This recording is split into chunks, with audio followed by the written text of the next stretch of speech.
Okay, so the Hangout's live. This is new, so I'm just figuring this out. And so now what, do I wait for people or do I just go? Well, we're live. Yeah. I don't know where we can see people coming in or not, so we can give people a few minutes to hop in if we like. Okay, fantastic. So I'll give people a few minutes just because this is new technology and then we'll go. Absolutely. And I think we have a group chat that should be available to the right-hand side of the page for people if they want to say hi when they get here. So we know there's some people here. And there should be a Q&A section as well that they can submit questions in. Fantastic. So I'm actually going to send Jess an email because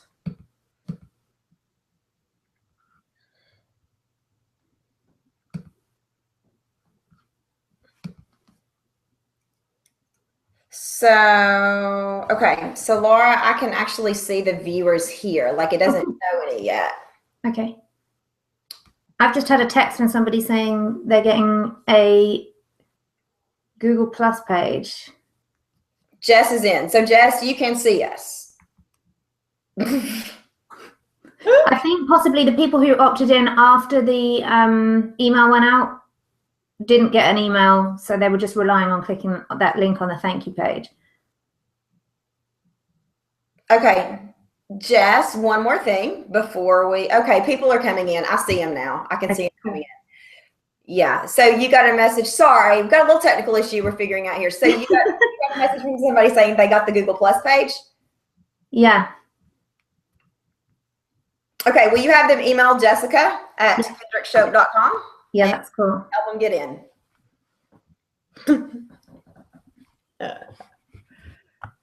It's my first ever Google Hangout. So I wanted this to be different, but we're just working out a few kinks. So I see people coming in now. People are in, so I can see them. Hello, everybody. Hello. Thank you for being here. I'm so excited.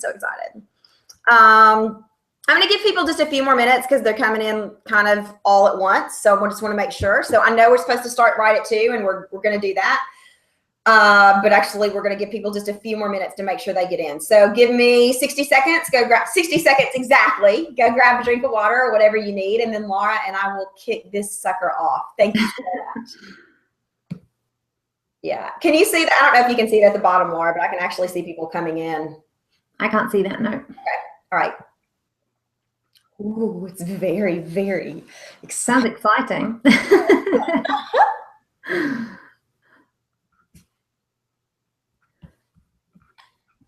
All right, we're going to start. So welcome, everyone, and thank you so much for being here. Thanks for being here with us as we figured out my first ever hangout. I'm going to say my usual. I realize that you have a choice about how you spend your free time. Free time is not something we have a lot of, right? And so I realize you have a choice. And so Laura and I have worked really hard to make sure that this is worth your while. I can promise you that you're going to get some amazing learning just by being here. And for fun, you're going to get the first ever peek of the new and improved authentic selling. Yay! So first things first, who is this beautiful, lovely lady on the Hangout with us? That is Miss Laura Husson.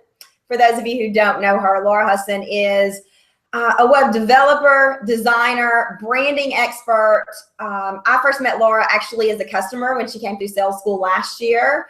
And she actually is one of my private clients as well this year. And all of this becomes important as you understand some of the mistakes that I've made and learned from those. But before we jump into those, Laura, quite simply, for your points and purposes today, is my branding genius and the brains behind the new and improved growing up, if you will, of authentic selling. So say hello, Laura. Hello, Laura. Hi, thank you so much for having me on your call today. I'm really excited to be doing what we're doing today. It's really great to be here, and I'm all a little bit blushing at being called a genius, so thank you. You know, for fun, we just wanted you to hear the drastic differences between Laura's lovely accent and my thick accent. So there you have it. So what are you going to learn for being here? Although this format is a bit different because it's so interactive, you're going to learn the 10 mistakes I made when rebranding and how you can avoid them. This literally will save you money as your business grows, like mine is. Business growing is a good thing, right? It's an exciting thing. But being authentic and sharing where I've screwed up is a great opportunity for you to take notes so your business doesn't have to go through quite the same growing pains that mine did. So that's what you're going to learn. It's pretty simple. 10 mistakes I made when rebranding and how you can avoid them, which ultimately saves your business time, money, and you come out looking like much more of a professional. Let's jump in. And before we jump into the specifics, there's a little bit of a story here that's relevant, and stick with me through the story because this will set up for you to understand sort of how we got here. Last December, maybe October actually, I think it was last October, one of my clients rebranded her website.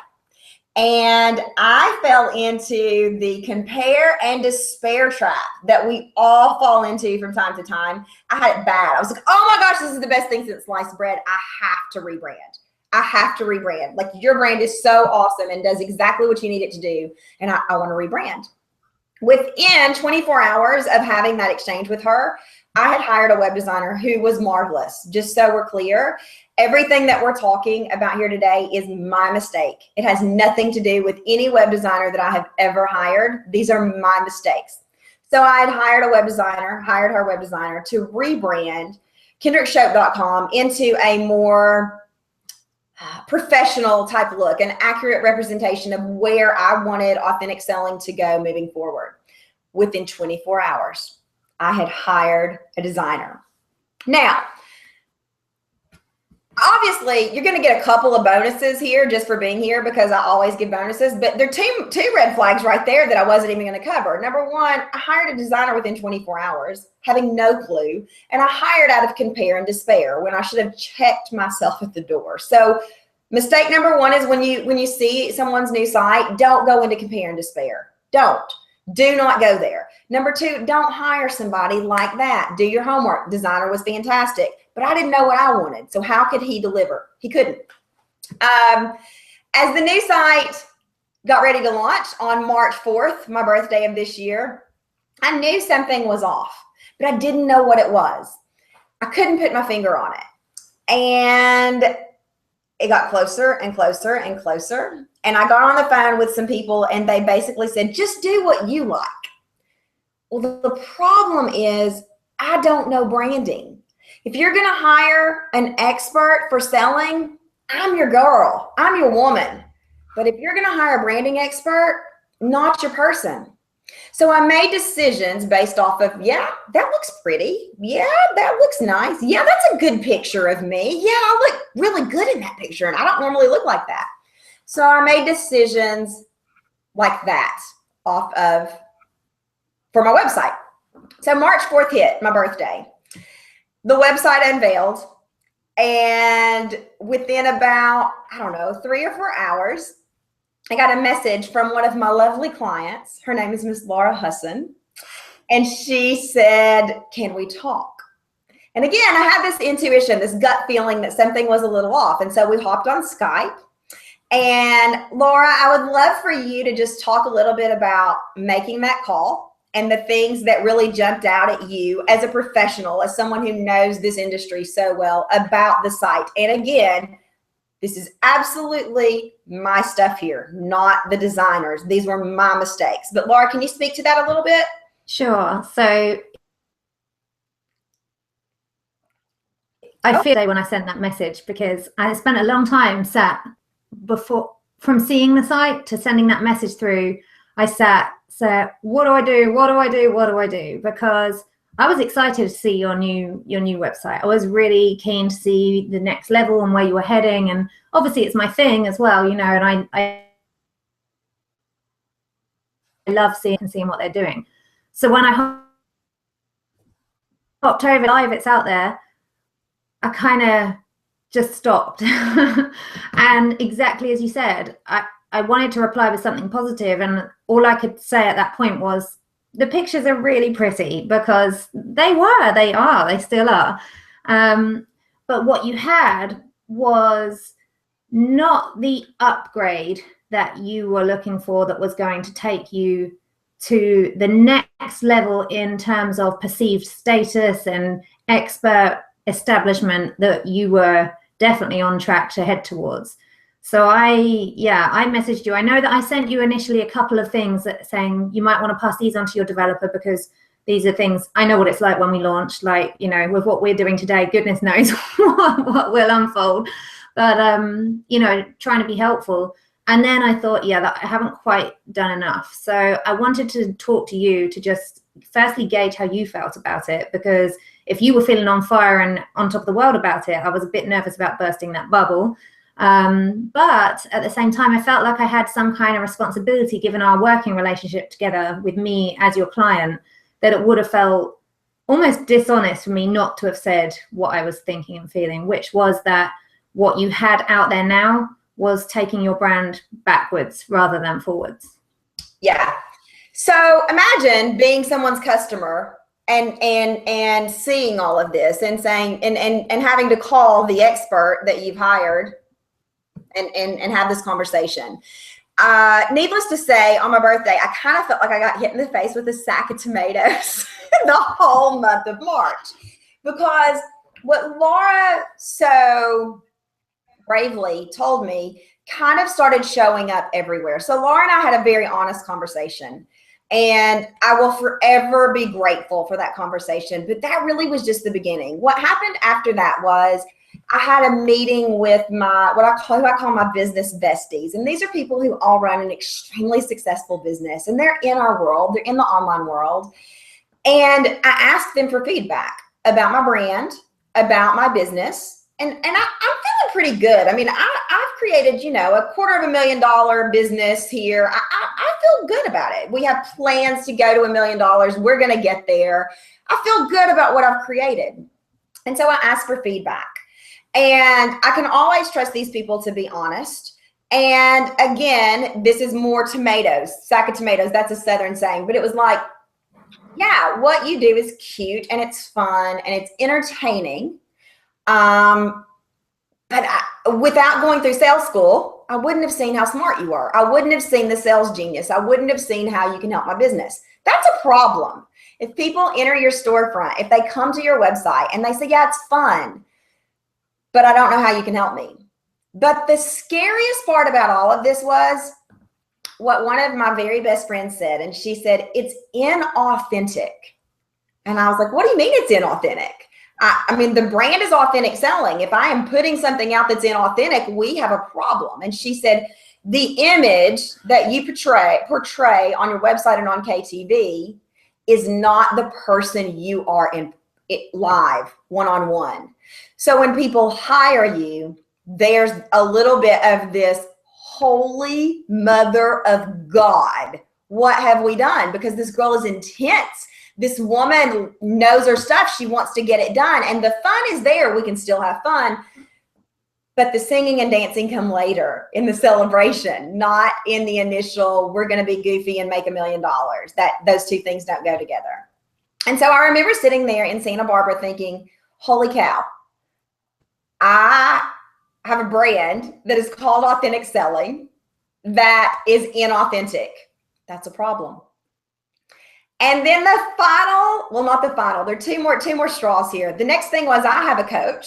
I want to, as I said, I want to grow my business to $1 million. And so I have a coach.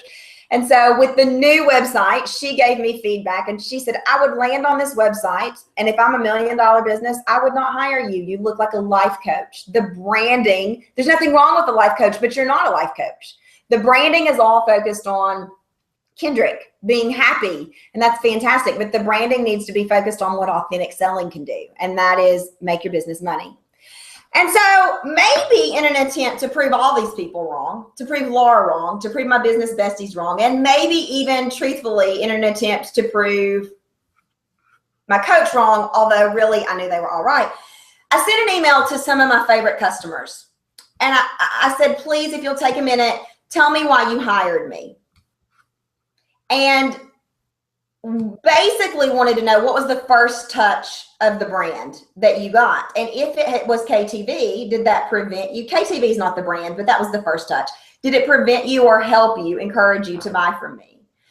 100% of the people I asked said, if I had seen KTV first, I probably wouldn't have hired you. It's fun, it's entertaining, but I don't take you seriously. I have to look to find the comments to help my business grow. That's not who you are in person.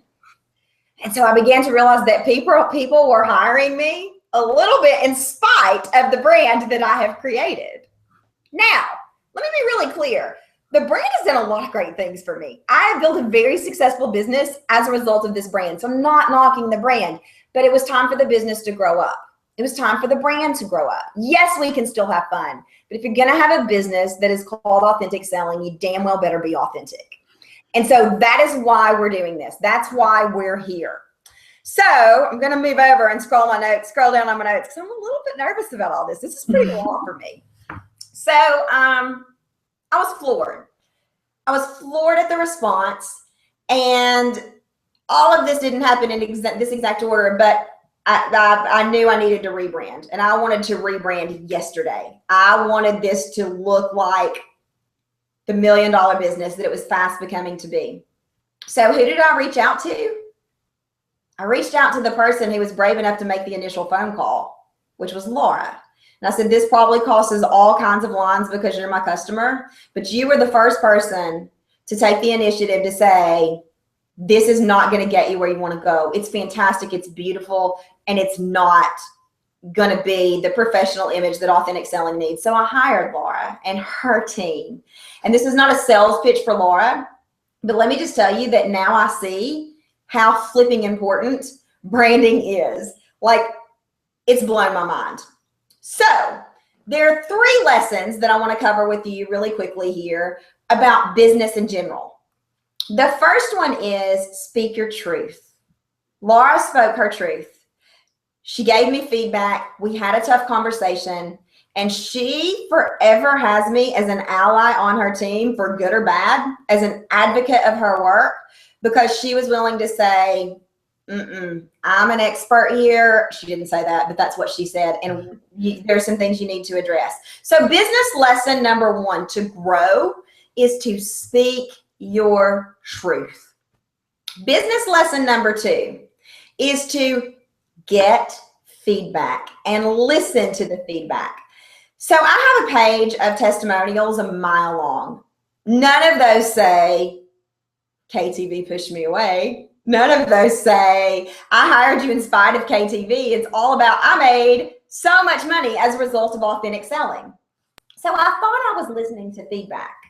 But when the negative, for lack of a better word, started coming in, I didn't want to listen to it. Business lesson number 2 is listen to that feedback from your customers, from your advisors, and from your coach. There's a reason that you have those people in your life. Listen to them. And business lesson number 3 is poll your customers. Ask your most important customers, your favorite customers, why they hired you. Ask them for feedback, not just about what you delivered, but about your brand. If you can recreate the reasons that they hired you, you're going to be more likely to sell other people. So those are the first 3 takeaways from here. Number 1, speak your truth. Number 2, listen to the feedback. Number 3, poll your customers. The other lessons that we're going to cover here are website design and branding specific, and I'm going to let Laura speak to these. Lesson number 4 is pictures. Do pictures the right way, and that doesn't just mean fun and showing your personality and pretty. Laura, can you speak a little bit to pictures for us? Oops, there's a delay, a little bit of a delay. Can still hear us. So I'm just going to pause this upload that we're trying to do because I think that might be interfering. So okay. Sure. So I can show you something as well that uses pictures. So I presume that probably everybody who's watching this call has seen your until last week current website. So they're familiar with the pictures and they're all be in agreement that they were gorgeous pictures. So when Kendrick came to us and said, I need a new website like yesterday, what can you do for me? We were really keen to jump and help. We really wanted to make it work. So we came up with an initial idea based on our conversation, what I already knew about your business, where you were heading with it, what we needed to achieve for your people. And we used the images that we had. So I'm just going to see if I can screen share here to hopefully. I love all this Google stuff. Have an initial mock-up of what we thought your website could look like. I don't know if that's fitting in that screen. We can see it though. Until I spoke and rendered all, we could see it. But I can't hear you anymore, Laura.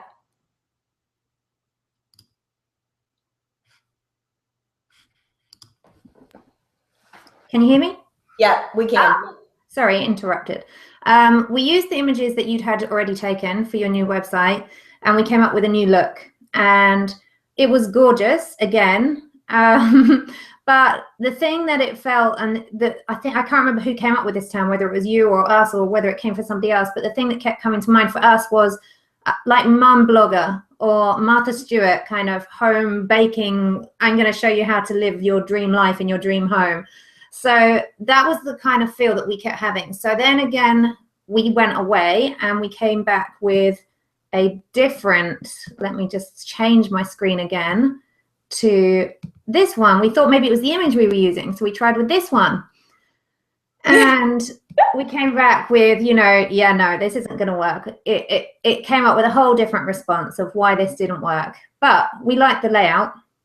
What we realized at that point, and this called for another difficult conversation, was the fact that despite the fact that you had these gorgeous pictures taken not that long ago for a website, they just weren't working. They weren't working. The color palette wasn't working. We were very limited with what we could do with that color palette because of those photos. And we just couldn't get the look, the high-end, serious businesswoman look that we wanted to achieve using these images. So I'll take that off. We sent you away to go and get more pictures taken. And I was not in the good books again because it was like, what do I need? Tell me what I need. And there was a lot of conversation about that. And I think that's one of the really important things that people don't know. And why would you know? Why would you know that we really need images that are certain dimensions or, from a certain angle, or perhaps we need you to be full length or cropped in, all the things that we know we need that help to make a really good website, that we're going to achieve the things that you were telling me you wanted. We knew that you didn't have that already. So you went away, had another shoot, and then everything was much better. Yeah, if I could speak to pictures a little bit, because I mean, really, like I've had a couple of photo shoots, big, successful businesswoman, whatever. And so I was like, oh yeah, we got this, I got this covered. I got plenty of pictures. I think we had, 96. I mean, dear God, if we can't find 4 or 5 images in 96, I pushed back when Laura said you're going to need new photos. I probably put my head down on my desk and said, no, like no, please no. I mean, it's more money. Mm-hmm. First of all. Number 2, like, are you kidding me? Like, we can't just use what we've got. I was probably a pain in the rear. But when I sent this, because I wanted feedback. So I sent this to my coach and she responded, this is more of the same. I was like, okay, great. So we're limited by the pictures.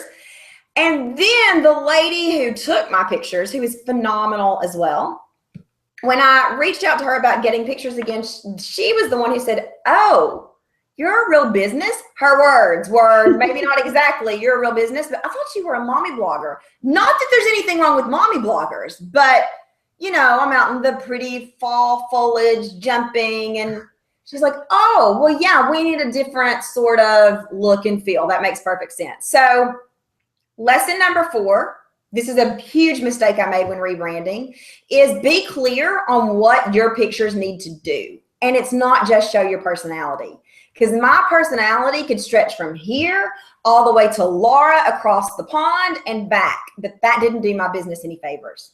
So lesson number 3 is be clear about what you need your pictures to do. That's lesson number 4. Yeah. Lesson number 5. I'm almost embarrassed to talk about this one. It's consistency.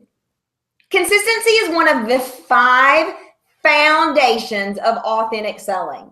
It is one of the 5 most important things that I teach my customers, because the number one reason people don't buy from you, and they don't buy from me, and they don't buy from Apple, or they don't buy from Best Buy or whomever, is they don't trust that the product or the service is going to deliver the results that it promises. The easiest way, the most cost-effective way to overcome that is consistency. I preach this like a Southern Baptist preacher. I preach this. So when Laura said to me, we've got to make your brand consistent, I was like, what do you mean? And so then Laura spoke to me about what brand consistency looks like. I know what consistency looks like in selling. Laura, can you speak to what brand consistency looks like? I can, yeah. And feel like I'm putting you really under the microscope here, but it's all good because it's all fixed now. That's what we're supposed to do. Real, raw truth, right? That's what I promised. Exactly. I think my experience before we were working together in this capacity was that every email that I received, from whether it was from the booking system or from you or from an assistant or from anything, seemed to have a different signature. And so, and even when I went to your website, the previous website, we had, I think, 2 logos around the place. So it was really difficult for me to know what the current brand was. I didn't know what the current brand looked like. And it was funny because when it came for me to book you, it was like, well, I didn't want to show anybody. When I was having the conversations with my husband, my dad, all the people who kind of like, are you sure? I was like, I don't want to show them the website because, you know, it doesn't really summarize what this is about. So when we had the new website and we had a new logo, or we were incorporating the new logo more into the website, we still had inconsistent branding across social media, still had some banners from the old site. We still had sign-offs on emails and different bits and pieces. It was just different jigsaw pieces all throughout, and it didn't feel cohesive. You know, it just didn't feel like one well thought out puzzle had been put together. It just felt like, yep, send that, send that. And that was how it was. And it wasn't representing you in a way that just inspired people to believe that you knew what you were doing. Yeah.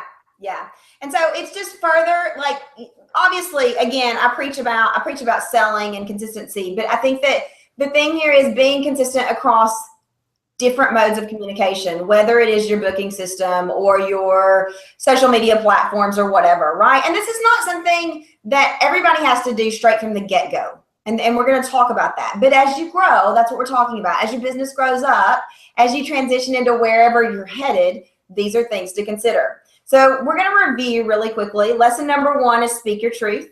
Lesson number 2 is listen when people give you feedback. Lesson number 3 is poll your customers, ask them why they hired you. Lesson number 4 is pictures. Pictures are not just personality. Lesson number 5 is brand consistency. Gotta have it. Lesson number 6 is something I'm really excited to talk about. And that is good enough until it isn't. And so that doesn't make a whole lot of sense if you think about it. It is good enough until it isn't. So what does that mean? In the beginning, my business was not going to look like, I don't ever want my business to look like anybody else's, but in the beginning, my brand, my business was not going to have the consistency that Marie Forleo's has, Danielle Laporte's has, whoever has, Allie Brown, wherever you're trying to go, whoever you're trying to emulate, it's not going to have it. Number 1, I didn't know to have it. Number 2, I'm just starting.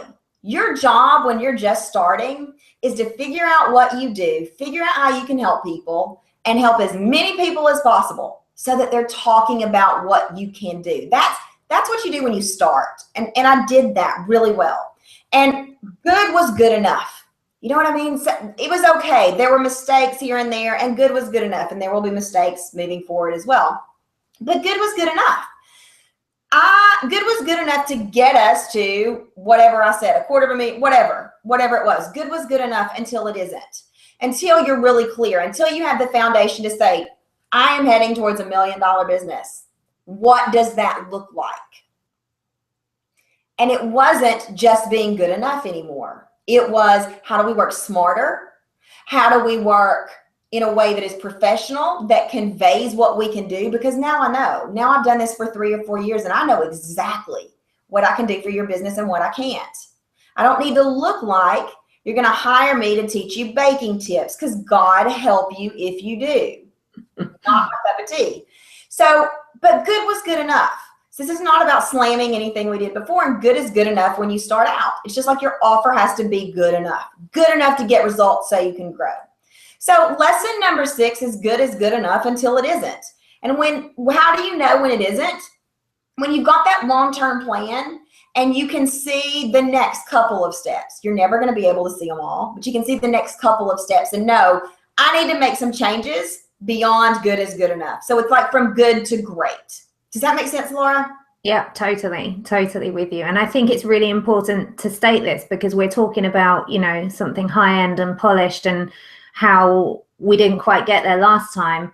And absolutely right. The fact is, we're not saying that wasn't good enough, because it totally would have been. If that had been your first website, or even, a second iteration of just improving what you might have DIY'd yourself, then it was a great website. It just wasn't what you needed. Absolutely. Lesson number 7 builds upon one of the first 3 lessons that we talked about, but it's listen to your coach or your designer. So initially, when I talked about listen to feedback, Laura was my customer, right? But then she became part of my team. Her team became part of my team.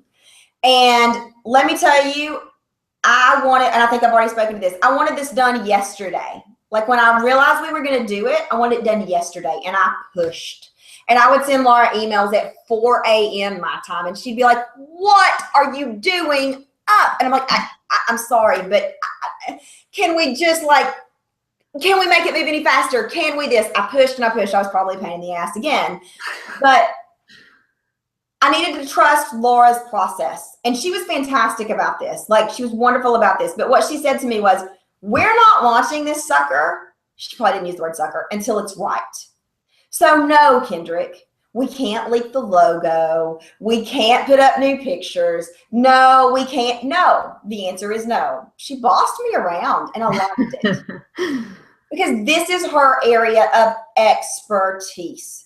So again, when we talk about listening to people, listening to feedback early on in steps 1 or 2 or 3 or whatever, I was listening to my customers. This step is about listening to the people that you've paid, not just your coach, but your designer. Now, in order to do that, in my opinion, you need to hire a designer and a web team, a branding team that gets your business. Laura clearly gets my business. She's my customer, right? You need to get on the phone with the people you want to hire and make sure that they are going to be able to, number one, push back, because if you're not a branding expert, you don't need to be making all those decisions. You just don't.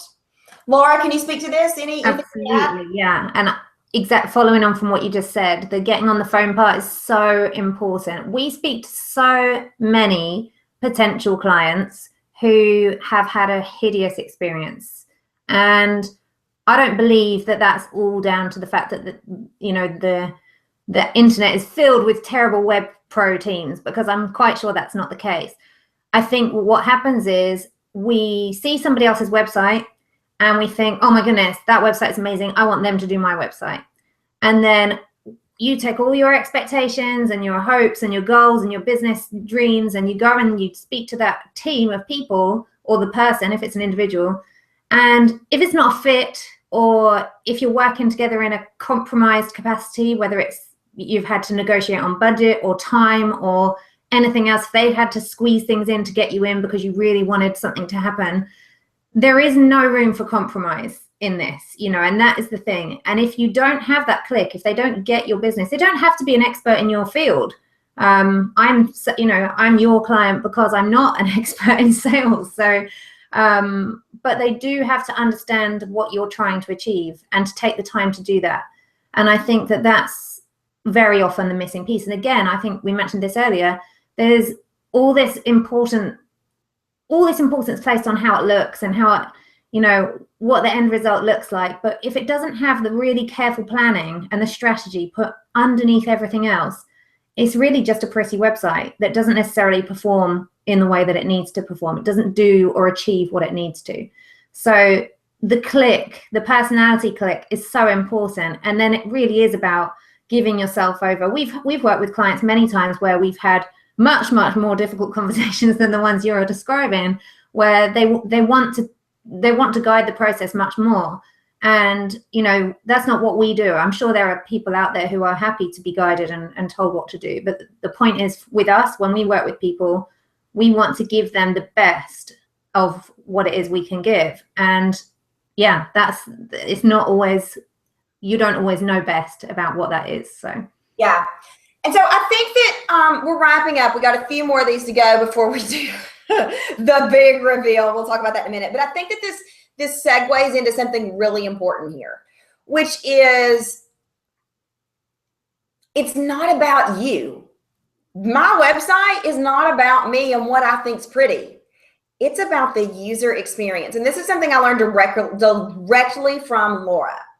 So ultimately, and I'll let Laura speak to this, but she's like, I want to build a site that you like, that you love, but I really want to build a site that your customers love, that they love coming back to.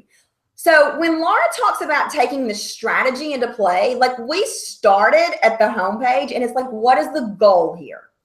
For example, I was like, Laura, the opt-in has to be above the fold, because that's what I teach. I teach the opt-in has to be above the fold. It just makes sense. Guess what? The opt-in's not above the fold. I know, right? Like, I think that's one of the cardinal things I teach you not to do in sales school, but it's not above the fold, because Laura's team has gone through what the user experience is going to be. This is what we want them to do on this page. This is what we want them to do on this page. This is how we want them to feel on this page. It is very important that we take this action, or that we convey this message. All kinds of stuff that I never knew a website could do. Your website is having a conversation, not just through the sales language on there or the language on there, but your website's having a conversation with your people. I didn't know that to this extent. So it's about the user experience so much more than you having a site that you are over the moon about. Ideally, you want both, but the user, it's about your customer, just like it always is. And I am in love with this. Because of course it's about your customer. They're the people who keep you in business. Laura, you want to talk to this after I've... Yeah, and this is the thing I say to people all the time. And when I first started saying it, I always thought, my God, they're going to hate me. They're going to hang up the phone, because I'm like, obviously, exactly as you just said, I always say to people, I want to build a site that you love, but ultimately, the important part is that your clients and your customers find it irresistible. They're absolutely head over heels in love with it. And if you like it, that's a bonus. So that's kind of the take that I have on it. And the user experience is everything in that. It doesn't even matter what the design looks like. If the user experience flows correctly and you come about it from the right angle, because not everybody comes to your site through the homepage. Not everybody's first touch with your site is on the homepage. So we think about things in a different way, perhaps, that I think everybody needs input when it comes to strategizing and mapping out their websites. I had it myself when I upgraded earlier in the year, because I couldn't do it for myself, because it's one of those things that when you're too close in, you just can't step back enough to see it. And so it's something that I spend a lot of time, most of my time, discussing with my clients is, what next? Why does that matter? What is this going to do? And yeah, as we just had, last week it was this week, wasn't it? The 11th hour, when I came back to you and said, this page that we've built and we've agreed on and we finalized needs to be redone because it wasn't working in the way we wanted it to. And but those things matter. That's what makes the difference between having a site that people come to and go, oh yeah, that's cool, and I get it, and go away from, to leaving an impact with people when they leave and they're like, oh right, I'm bookmarking that, or I've got that person noted as, when I need this kind of help, that's where I'm coming for it. Absolutely. Absolutely. Laura, y'all probably saw me smile from ear to ear, but Laura said the words, and anybody who's ever worked with me is going to know exactly what I mean by this. But why does it matter? Like, that's like, what, right? Like my signature, but why does that matter? So I love that. I love that. But I think that Laura transitioned. So the lesson here, I'm not sure I was clear on this, but the lesson is, think about your user or your customer. Think about what they're going to want from a site, not what the newest, hottest website is or what your idol has created. What does your customer want and need? What is their experience going to be like? Maybe they don't come in through the homepage. So that's the lesson that I was trying to convey there. I'm not sure that I actually said those words. And Laura leads into lesson number 9, which is, the process is always evolving, right? Like, so I was on vacation last 2 weeks ago, out of the country. And so Laura and her team finalized a lot of things. And then when we came back and we had a call, Laura's like, yeah, we're ready to launch. But this work with me page does not work. The copy you sent here at the bottom doesn't work with the user experience. It doesn't make sense, Kendrick. Okay, well, holy hell, what do we do now? I mean, like, seriously, what do we do now? So Laura and I got on Skype and we spent so much time talking about, okay, but does this make sense for the user? Do they understand? And you'll see this specifically on the site. Like, there's a place on the Work With Me page that says number 1, number 2, number 3. It's really clearly called out about how you can work with me, free, group, or privately. But it didn't look like that before. And so it was really about the user experience because it was confusing. And so I wouldn't have realized that had Laura not said, I went through this site and this needs to be changed. So the point here is the process is evolving. It's just like I tell customers, I know you want to see the entire plan, steps 1 through 542 to get to $1 million. But the problem is I can't tell you what it is. Even though I've done it for myself, even though I've done it, well, I haven't done $1 million, but even though I've done it to 6 figures, beyond 6 figures for myself, for other people, I can't tell you what that plan is for you specifically because we have to get in, we have to try. And I can give you an idea, but it's got to be tweaked and adjusted. It's like when a football team goes in at halftime and you make halftime adjustments.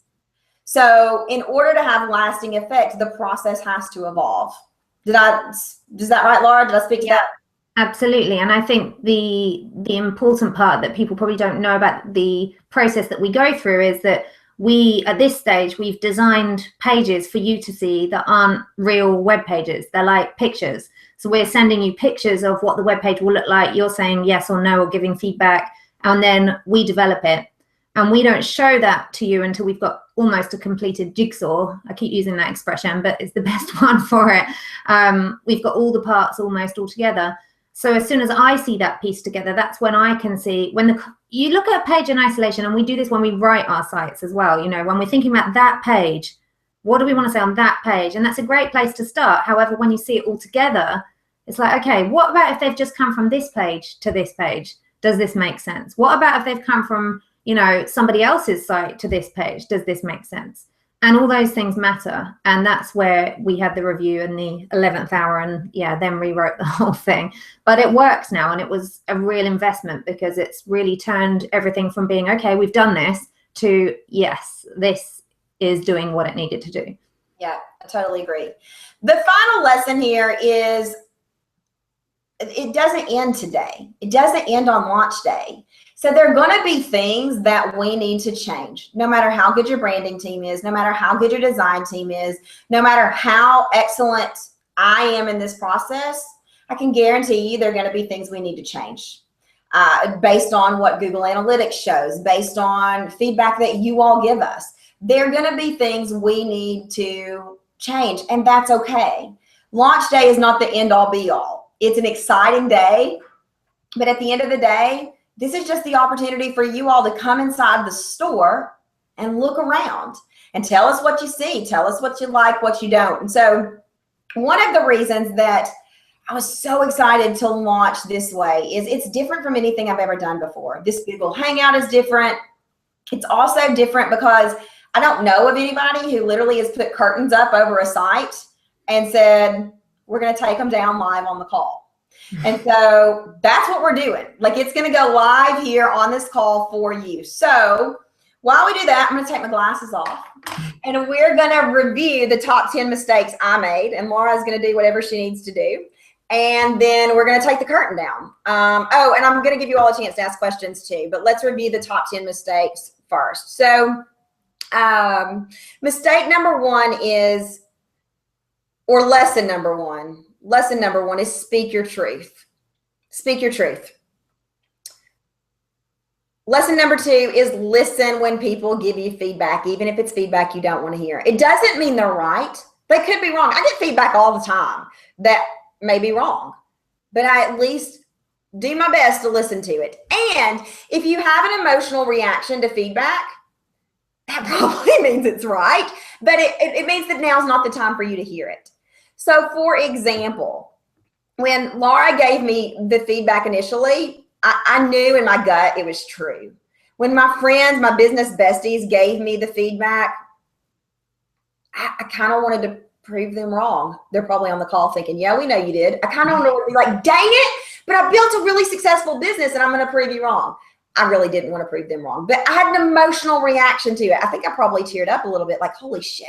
So I had an emotional reaction to it. That just meant that I needed to take that feedback and process it later, right? Like that, great, fantastic. Let's process it later. So lesson number 1, speak your truth. Lesson number 2, listen to feedback. Lesson number 3, this is a sales must. Poll your customers. Find out, ask them what motivated them to buy from you. It may not be what you think. It sure wasn't in my case. As it comes to rebranding, mistakes I've made, lessons you can learn. Pictures are more than personality. Pictures matter, from the size to how you use them to what this page calls for. Pictures matter. Have a session with somebody and talk about what you need for your site, or you're going to find yourself paying for 2 photo shoots. Lesson number 5, consistency. Not just consistency in your sales process or sending out your communications on the same day, the same time, but consistency across any area where you're communicating with your customers.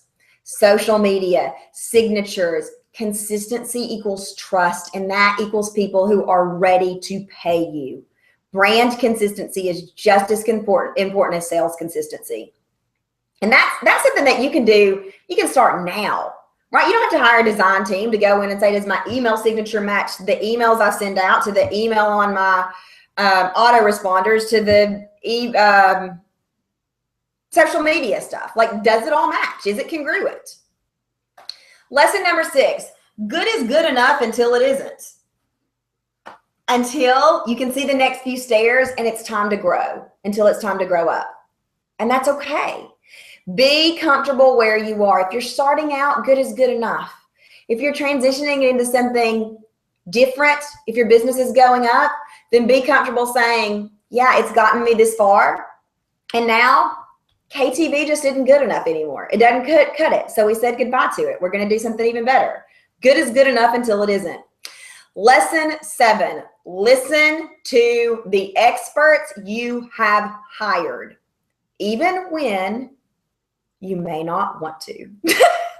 So, for example, when Laura said you need new pictures, and I was like, nope, I don't. Can't we work with what we have? When I said to Laura, no, I need this launched March 6th.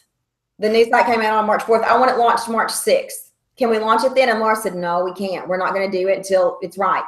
Listen to what they tell you. Hire experts who are going to be able to push back. Not who are gonna ultimately get upset if you obviously are paying them, but hire experts who have your best interest at heart. That's what I mean there. Lesson 8. Oh, sorry. The user experience is important. Think about your user experience. It's not just a home page. It's not just a sales page. Every page is a conversation. So think about what you want your user to do. Don't try to emulate. Don't get into compare and despair like I did. Don't try to emulate the latest, hottest site.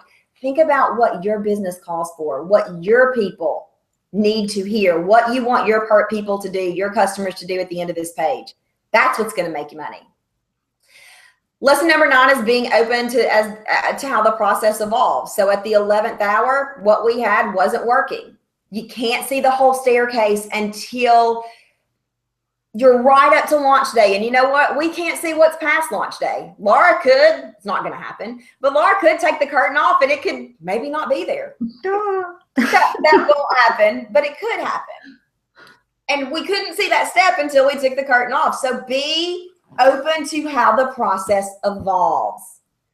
And lesson number 10 is, even when you're doing something that you don't know has ever been done before, it's just the beginning, right? It doesn't end today. Yes, it's exciting. And yes, I've made a big deal about it. And yes, I'm going to have some champagne tonight. And I hope Laura will as well. But it doesn't end today. This is really just the beginning. This is our remodel. And it's your opportunity for you to come in and say, yeah, I like what you've done here. And the same is true for you. Your whole business doesn't live or die by your latest website. And March 4th was certainly proof of that. So those are sort of those are the 10 lessons and mistakes that I made rebranding and running my business thus far. I've made more mistakes, but that's all I'm going to share right now today. So before we show you the new site, does anybody have any questions? And Laura, how do they ask questions? I can see people have left comments in the Q&A section if you click that down the side, but the chat doesn't seem to be turned on. I'm not sure if you have an option to turn the chat on. Oh, well, there you go. Okay, fantastic. So Q&A. People are saying they don't have the chat window, but they do have questions. That's Cassandra said that early on. Right, some other people just letting us know they were there. Give me just a sec. Chat. Is it on now? Can y'all see it now? Let me test. I can see you. I can see you. Can anybody else? I don't know if everybody else can see it though. Okay, so questions. Okay, got it. So let's see. I don't see the chat. Where would the chat be? Chat. Huh. Okay. Can you see the one that says Q&A? Yep, I'm on Q&A, but I see. Sorry. Okay. So yeah, the people are saying Cynthia. She said, "Thank you for talking about being authentic and professional. In my business, etiquette and presence coaching, I get polished and professional is not authentically me, but I want to be paid for my expertise." Yeah, Cynthia. So you know what? It's so interesting. I'm scratching my ears as we're talking about polished and professional. It's so interesting because I think that. Yeah, I'm thinking about what I say before I say it here. I think that it's really important that, and at some level, you have to be professional. You just have to be. I mean, I can't ask people to pay me, multiple thousands of dollars and not come across as knowing somewhat of what I'm doing. I mean, that just doesn't sell. And as we transition into helping more people and, I didn't want to be corporate. Let me back up. I didn't want to be corporate. Been there, done that. There's a difference between professional and corporate. That's what I'm trying to say. And so thank you, Cynthia, for saying that. And our goal here is not to be corporate. Our goal here is to be authentic and to showcase what I really am. Fantastic. Still no chat, Becky Duncan says. All right, Becky Duncan, I'm going to try again. Chat. I see it, group chat. I don't know how to turn it on. Like I'm clicking on it, so I'm really not sure. Do you have any options in that chat box? Nope, it just says group chat. Boo. I don't know because I can't see from this end. All right, I'm looking one more time. Maybe we're just chatting between us, so it's secret chat. Yeah, we did that on purpose. Talk. Yeah. Kidding. Group chat. I'm a little afraid. This page is accessing your camera and microphone. Thank you very much for that. Okay, I'm not, let's see, control room. Let me go in the control room. Okay, that's not it either. Can you hear me? Yep. Okay. I'm just doing a quick check before because it would be nice to give people the. All right, can you see me now?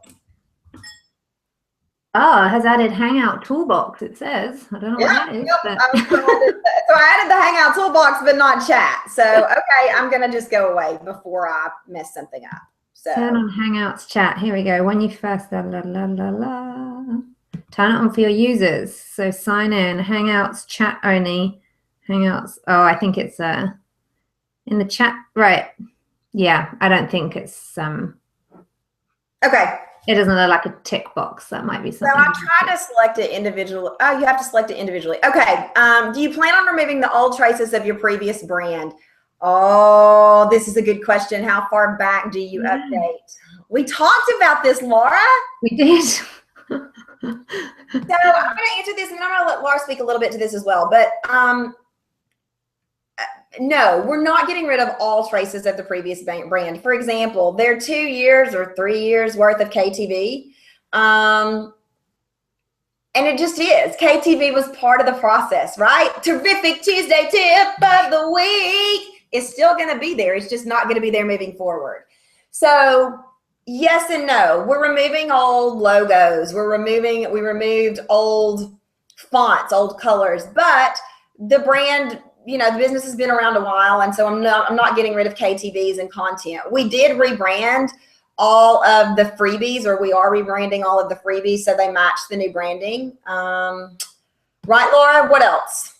Yeah, I think, I mean, all your social platforms are being rebranded as we speak, I believe. Yeah. So that the plan was at the end of this call, there would be no trace of your previous branding, but that doesn't mean that the content was going to be replaced. And we did talk about it, because we talked about going into the old posts and taking out references to KTV and everything. And then we realized, well, if we're going to do that, it means that the videos need to be edited, because you talk about KTV and you do your song intro and all those things. And it's just part of your journey, you know, and we're not trying to hide the journey, which I think you said, like, you know, this is what has got you to this point. And I mean, my own site's very similar. You know, my blog goes back to 2012 or 2013, when I was operating under a completely different business name. And you know, I've got that logo on there, it's all that kind of stuff, but the content is still good and still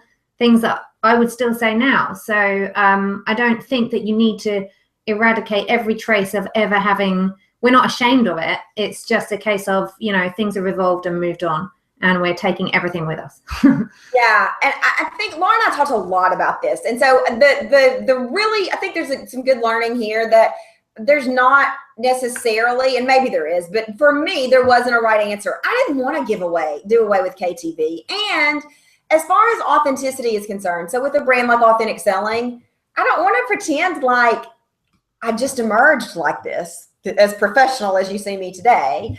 I mean, that was a joke. But you know, I've had growing pains, and that's real, and that's true, and that's authentic. And that's what I want y'all to see. I want y'all to see that this is possible for anybody. I mean, if you look back at some of the very first KTVs, like that were in my bathroom, I mean, this is possible for anybody. And so for me, it was more important than it all being branded and neatly, perfectly, just perfect. It was important for you all to see the authenticity of the brand. Does that make sense? Yep. Cool. We got some stuff here. If viewers select the icon that looks like a telephone and then select Q&A, they should be able to see the chat box. Hope this helps. Okay. Thank you very much. And so any other questions? I'm going to give you all just another second. And then we're going to, if no other questions pop up in the Q&A, then we're going to unveil, take the curtain down. Yeah. Woo! I really wish chat was open, because I'd love to know if anybody else. Oh, me too. That's really frustrating. But perhaps you can, when your call finishes, you can open a thread in your Facebook group or on your page or somewhere, so that people can just tell you that they've seen it and what they think. Yeah, I will actually. We'll post this it'll be on YouTube, and then we'll post it on the business page. And yeah, let's have a conversation there. I'm excited about it. Yeah, me too. Me too. Okay, Laura. I don't see any other questions, so let's do it. I'm excited. I have my analytics window open to see what's happening here, and I can see there are 12 people right on the site right now. So if you're watching this on a computer and you want to see the site unveiled, right now the holding page is up. I am literally about to deactivate that, which I have never done before live on a call. There has never been a glitch when I've removed these ever when we've launched, but it feels like, so it's gonna be perfect. And if it's not, that has no reflection of you. It just is technology. Technology be crazy sometimes, right? Exactly. I'm just sharing my screen, so you should be able to see the holding page right now. And we need some background music. Oh no, it feels like drum roll. Okay, so if people refresh right now, here is your new homepage. Oh my goodness, it's so brilliant seeing it out here live and real on the internet, not behind a lockdown screen. So wow, we have a huge surge in people. There's 26 people checking out your site right now. Everybody's having a look, so you can click around, explore through all the different pages and all the different things that happen on the website. And yeah, it's out there. Yep, we've got a couple of more questions, so I'm going to answer those while people are looking if you want to look. So let's see here. Just in case you didn't say, how long was the time between you said it's time to change? Okay, so just in case you didn't say, how long was it between the time when you said it's time to change? Okay, I'm not sure I understand that question, Laura. So perhaps it was from, I'm not sure if it's from when you said to me you wanted to change to live now, or whether it's from when you decided initially you wanted to rebrand and then you went live. They're two separate things. So yeah. So help me out. Wait. Okay. Help me out again, Laura. What's the? Tell me again. Okay. So there was the time where you went to the first developer and you decided you were going to upgrade your site. So there was obviously a point there where you decided your current site wasn't cutting it and you needed to upgrade. So perhaps if you can talk about how long that process took. That's 24 hours. Yeah. That's 24 hours. I went into compare and despair. Yeah. And I said, I'm hiring whoever she hired. I'm just gonna do it. And so 24 hours. And then when I set it in motion, that was like a Friday. I talked to the designer on Sunday. He was hired immediately. Then it launched. I don't know how long after it launched, because then I wasn't prepared for rebrand. So I had to, just a minute, my daughter's walking in. Yeah, baby, I'm on the phone, like with lots of people. Say hi. Hi. Give me just a minute. I'm up here, okay? Why does it keep changing? Because Laura's talking. So give me just a minute and I'll be out, okay? Okay. She's just walked in from school. So will you shut that door, sweetheart? I'll be there in just a sec, okay? Take the chicken out. I forgot. So, yeah. So I told y'all I'm a terrible cook, and somebody came in to cook for us tonight, and I forgot to take the chicken out. So yes. Oh. So then Laura and I talked on March 4th. We set that in motion pretty immediately as well, because I knew probably, I don't know, March 12th. Yeah. And we had those first mock-ups that I showed earlier in the call to you, I think like less than 5 days after we had that conversation, we had those mock-ups back. So it was quick. And if those photos had worked, it would have been very quick. It would have been. I hope that answers your question. If it doesn't, let me know. Can you remind us of what Laura's site is? Yes, it's laurahusson.com, and I will send that out to you all as well. But LauraHusson.com. So, and she's brilliant. Just in case you know. So, if photos are more than personality, what other keywords or drivers should we be looking for when getting them done? This is a great question. So, I think the first thing is, what is your site what are you going for? What's the overall feel? So for us, it was, I wanted it to be more professional. I wanted it to look like the $1 million business that we are becoming. What does a $1 million business look like? I don't know. It looks different for everybody else, but my ultimate goal was, when people landed on this site, I wanted them to take authentic selling seriously, and I wanted them to know that it could make a real impact in your business. Does that feel accurate, Laura? Yeah, totally. And so photos of me jumping up with my arms like this and the beautiful fall foliage did not do that. So what other things should be considered? I think one of the main things is, what is the tone of the site? What are you going for? Or the tone of the brand? Laura, you're an expert on this. I'm not. What do you think? I think very much, as you said, it's very difficult to give a conclusive guide as to what people need when they have photos. If you have a look at a whole bunch of people's photos who are in your field, you'll see that they're all going about it slightly differently. You know, I mean, my own website is a good example of this, because there's not very many web developers who have got the kind of photos that I've got on my site. And I made that decision because I wanted to show visually we do things differently. You know, we do things very differently to how other people do it. And it's personality based. So if your business is personality based, then there's probably room for you to have, you know, some kind of cheeky photos or silly poses or props or costumes or whatever it is. And if your business is, it depends who it's aiming to, you know, who your audience is, what they're going to enjoy and what's going to resonate with them. So it's really difficult to say what you should have and what you should head towards, but definitely, I mean, the photographer you hire should be able to help you with this. You should be able to have a really good conversation with them. If you're working with a web development team of any kind, you should be able to sit down and have a conversation with them, especially if they're doing anything strategy based with you, because this is one of the things that is the biggest conversation to have. And often people come to us and say, we've got our photos, we've got our copy, we're ready to go. And I'm like, okay, that used to be like, oh yes, this is brilliant, we can turn it around really fast, this is going to be great. Whereas now it's like, oh, because it makes me nervous, because exactly as we do, it's not nice to go back to people and say, I know you've spent all this money and all this time and you're really happy with these photos because you look great, but they don't work for what you want, what you're asking us to do. And it can be a really frustrating process for people too. But we've had before where clients have presented us with photos, we've designed gorgeous designs, but they don't like them and they're asking us to do something different that we just can't do with those photos. And looking at those screenshots before, and now people can see the main site, they'll see that the actual mock-ups that we went with for the initial homepage and what we have now aren't that drastically different in terms of structure.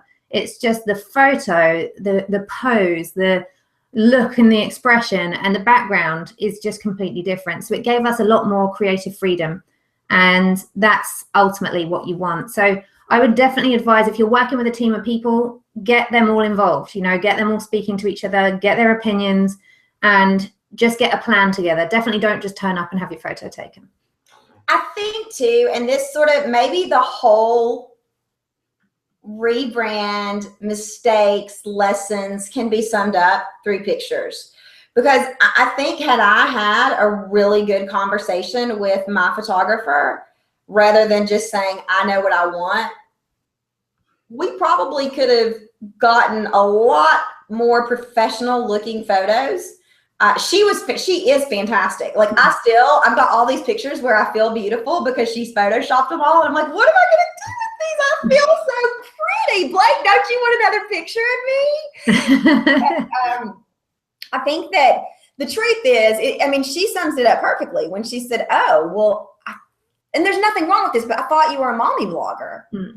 I didn't know you were running a business that helps people make $300, $400, whatever $1,000, millions of dollars. Let's hope. I didn't know that your goal is to make $1 million. Like, yeah, what we're trying to convey here, we didn't convey. And one of the things that I asked Laura to do was, I was a little gun shy, for lack of a better word. And so I said, give me some examples of what we want and what we don't. Nothing wrong with these people's websites. And she's not going to share who those were. But give me an example of what we're looking for. So I can say, we're looking for pictures like this and we are looking for pictures not like this. Remember, Laura, when we did that? Totally. And so that was super helpful. Thank you so much. So the new photos are so powerful. They speak your brand without reading the rest of the copy. That's it. Yes. There we go. That's the answer. Instead of Kendrick rambling, let's let these brilliant people talk. Okay. So this wraps up our call. We've gone a little bit over, but if you have questions, I'm going to be on the Kendrick Show Authentic Selling business page, and I'll answer questions in a bit. I've got a couple of customer things to do, so I'm happy to continue the conversation there. And I'll jump over there too, so I'm happy to answer questions too. Thank you. Thank you all for being here, Laura. It's like 9 p.m. your time. Thank you all so much for going on this journey with me. The journey continues. Remember, what was the lesson? It doesn't stop today. And so thank you for being here. I mean this. I believe in each and every one of you. If I can do this, a person from a small town with little bitty, 400 people in my high school, if I can do this, there is no reason why you can't. You can do this. And your business can grow up if it's time, or your business can be just good enough where it is. But it's out there for the taking. And that's what I hope at the end of the day you walk away with from here. Thank you all so much. Yeah. Bye.